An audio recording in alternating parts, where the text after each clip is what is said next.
शिवपुराण श्री रुद्र संहिता तृतीय खंड में टोटल 55 अध्याय है। पहला अध्याय हिमालय विवाह।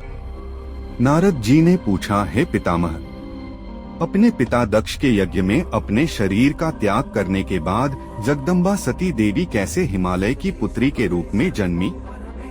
उन्होंने किस प्रकार महादेव जी को पुनः पति रूप में प्राप्त किया? हे प्रभु, मुझ पर कृपा कर मेरे इन प्रश्नों के उत्तर देकर मेरी जिज्ञासा शांत कीजिए।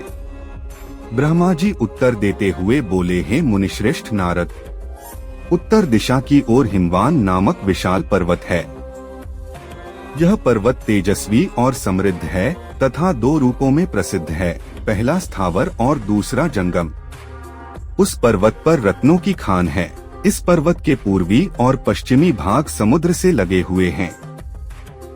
हिमवान पर्वत पर अनेक प्रकार के जीव जंतु निर्भय होकर निवास करते हैं। हिम के विशाल भंडार पर्वत की शोभा बढ़ाते हैं। अनेक देवता, ऋषिमुनि और सिद्ध पुरुष उस पर्वत पर निवास करते हैं। हिमवान पर्वत पवित्र और पावन है। अनेक ज्ञानियों और साधु संतों की तपस्या इस स्थान पर सफल हुई है। भगवान शिव को यह पर्वत अत्यंत प्रिय है क्योंकि इस पर प्रकृति का हर रंग देखने को मिलता है। एक बार की बात है, गिरिवर हिमवान ने अपने कुल की परंपरा को आगे बढ़ाने तथा धर्म की वृद्धि कर अपने पितरों को संतुष्ट करने के लिए विवाह करने के विषय में सोचा। जब हिमवान ने विवाह करने का पूरा मन बना लिया, तब वे देवताओं के पास गए और उन देवताओं से बड़े संकोच के साथ अपने विवाह करने की इच्छा बताई। तब देवता प्रसन्न होकर अपने पितरों के पास गए और प्रणाम कर एक ओर खड़े हो गए। तब पितरों ने देवताओं के आने का कारण पूछा।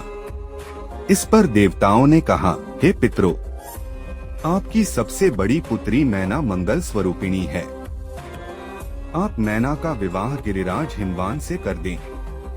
इस विवाह से सभी को लाभ होगा, सबका मंगल होगा तथा साथ ही हमारे कुल में जन्मी इन कन्याओं में से कम एक तो शाप मुक्त हो जाएगी।